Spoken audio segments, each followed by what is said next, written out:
इस बार 20 तारीख से ये घोषणा की गई कि आप जाके उसको एक्सचेंज करवा लीजिए, 30 सितंबर तक उसको एक्सचेंज करवा लीजिए। एक नोट दो, या तो 500 के 4 नोट ले आओ या 100 के 20 नोट ले आओ या 50 के 40 नोट ले आओ। वो बोला 30 सितंबर के बाद भी ये बंद नहीं हो रहे हैं, पर एक्सचेंज करवा लीजिए। पता नहीं क्या मंतव्य है, बंद नहीं हो रहे हैं पर एक्सचेंज करा लीजिए। एक्सचेंज कराना अच्छा रहेगा। और इस बार घोषणा माननीय ने टीवी पर आके नहीं करी, इस बार रिजर्व बैंक का सर्कुलर आया। आपको याद होगा जब आजाद हिंदुस्तान की सबसे बड़ी ऑर्गेनाइज लूट हुई थी तब फाइनेंस मिनिस्ट्री का सर्कुलर था, पर इस बार फाइनेंस मिनिस्ट्री का सर्कुलर नहीं था, रिजर्व बैंक ऑफ इंडिया का सर्कुलर था। अब हम कुछ बातें लेके आए हैं और सरकार से इन 5 बातों का हम जवाब चाहते हैं कि रिजर्व बैंक ने एक स्पष्टीकरण दिया कि एक बार में जाओ, 10 नोट चेंज करा के वापस बाहर आ जाओ। दिन भर में अगर 20 बार जाना चाहते हो तो 20 बार चले जाओ, 40 बार की जाना चाहते हो तो 40 बार, वैसे 40 बार जा नहीं सकते हो क्योंकि लंबी लाइन भी है। दिन भर करोगे तो 5-6 बार ये काम हो सकता है, पर आपसे कोई कुछ नहीं पूछेगा ये नोट किसका है, ये नोट कहाँ से मिला, आपकी इनकम टैक्स का पैन कार्ड नंबर क्या है, आपका आधार कार्ड नंबर नहीं, वो नहीं पूछेंगे। इनकम टैक्स रिटर्न अगर भरना है तो उसको आधार से लिंक करवाना पड़ेगा, पर अगर इन 10 नोट को जितनी बार जाके आना है 30 सितंबर तक, कोई कुछ नहीं पूछेगा।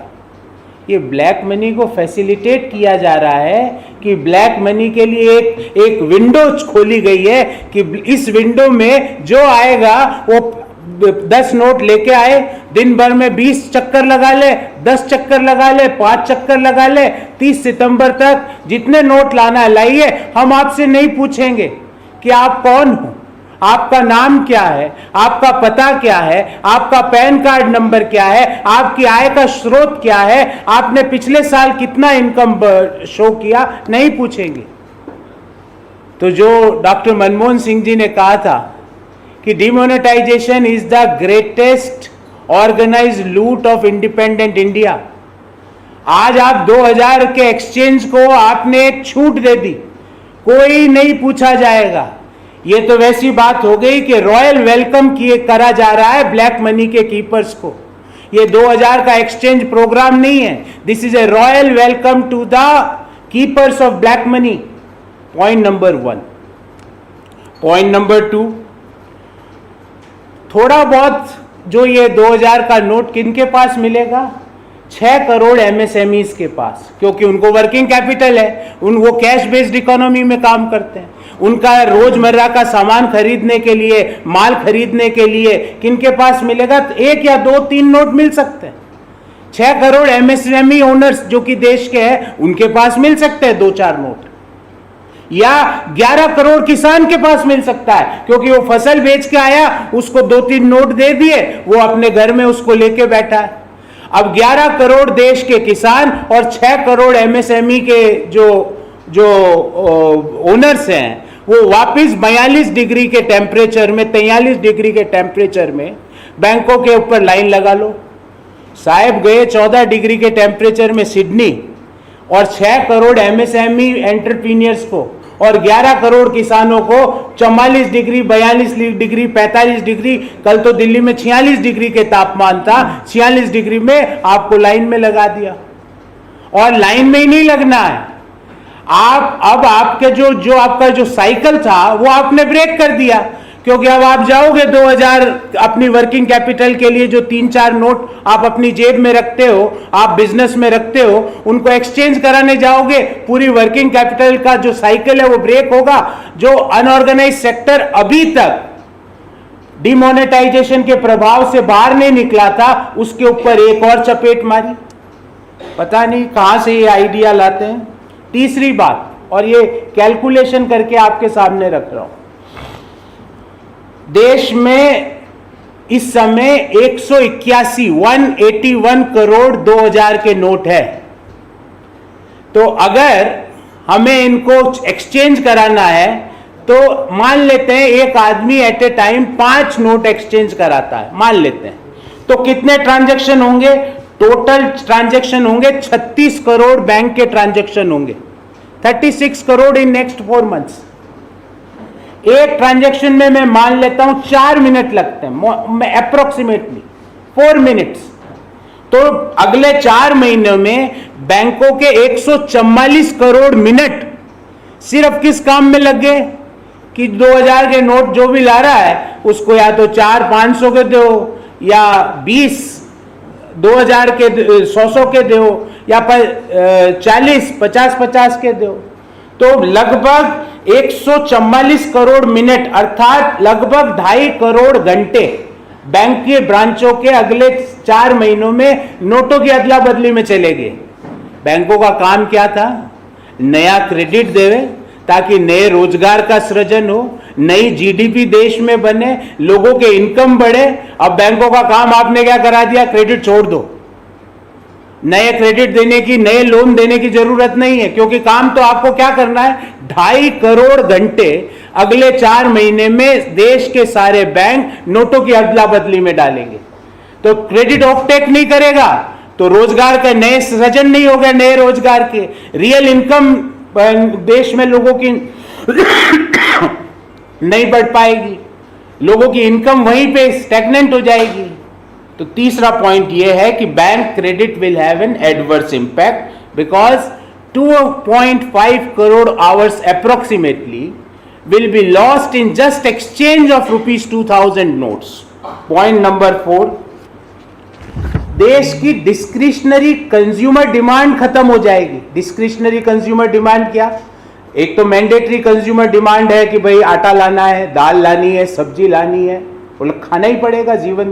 पर डिस्क्रिशनरी कंज्यूमर डिमांड है जैसे हाई एंड एपरल, लग्जरी गाड़ियां, एंटरटेनमेंट, ट्रेवल।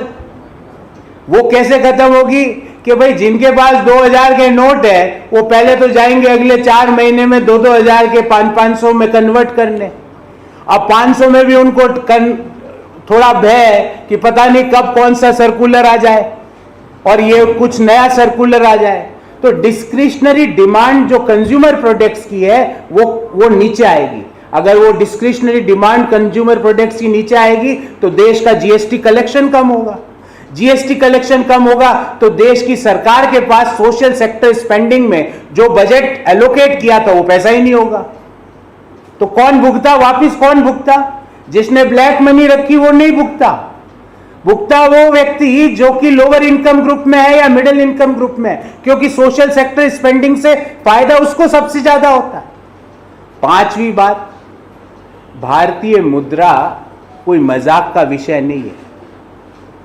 हम नहीं चाहते कि देश की मुद्रा के बारे में कोई विदेशी व्यक्ति ये बोले अरे ये नोट कब तक रहेगा यार, इसका ध्यान रखना थोड़ा। क्रेडिबिलिटी जिसको हम कहते हैं साख, credibility of the currency is at stake. आज भारतीय करेंसी मजाक का पात्र बना दिया आपने। कब आप कौन से नोट के कब कौन सी घोषणा कर दो, जब क्रेडिबिलिटी की साख पे, मुद्रा की साख पे प्रश्न चिन्ह आ जाता है तो एक्सचेंज वैल्यू जो मुद्रा की है, एक्सेप्टेबिलिटी जो मुद्रा की है वो कमजोर बढ़ जाती है। और इन सारे मुद्दों से ब्लैक मनी कीपर्स को कोई फर्क नहीं पड़ा। वो तो बिना नाम, बिना आधार कार्ड, बिना पान कार्ड, मुंह पे मास्क पे ही लगा के जा सकता है, कोई रोक टोक नहीं है उसको। वहां जाए, जितना पैसा उसके पास 2000 के नोट में है एक्सचेंज करा के वापस आ जाए। पर इफेक्ट किसको पड़ा? एमएसएमईज को, किसान को, लोअर इनकम ग्रुप को, मिडिल इनकम ग्रुप को। एम्प्लॉयमेंट अपॉर्चुनिटीज खत्म होगी, जीडीपी और नीचे गिरेगी, रियल इनकम जो है देश के लोगों की जो वास्तविक आय है वो और नीचे आएगी। तो इसलिए हमने ये वापस पुनः सरकार से पूछना चाहते हैं कि 7वीं एनिवर्सरी आपकी ऑर्गेनाइज्ड लूट की आने वाली है। 2016 नवंबर से अब 2023 नवंबर आना वाला है। उससे पहले ये 2000 का नोट सरकार ने निकाला क्यों था, पहले तो वो समझा दे। कौन वो महान अर्थशास्त्री थे? क्योंकि मैं व्यक्तिगत रूप से उन अर्थशास्त्रियों को देखना चाहता हूं, उनको छूना चाहता हूं, जिन्होंने ये नोटबंदी और 2000 के नोट निकालने का निर्णय किया। हम ये भी मांग करते हैं कि एक पूरा व्हाइट पेपर लेके आए कि why 2000 rupees note was introduced, who all were there who was saying कि ये 2000 के नोट से काला धन खत्म हो जाएगा। मैं उन सब लोगों को मिलना चाहता है, देश के लोग, वो कौन से लोग और अर्थशास्त्री थे जिन्होंने बोला कि भाई इस 2000 के नोट में चिप भी डाली हुई है। चिप का भयंकर संकट है देश में, ऑटोमोबाइल इंडस्ट्री त्रस्त है चिप के संकट से। तो वो चिप का संकट से के कारण इसको वापस लिया है। किस कारण से इसको वापस लिया है? 2000 का नोट वापस एक्सचेंज करने का निर्णय क्यों लिया गया? पहले तो ये बताए कि क्यों लाया गया और फिर ये बताए कि इसको वापस क्यों लिया जा रहा है। देश इन सवालों का जवाब चाहता है। एक composite white paper we demand from the government.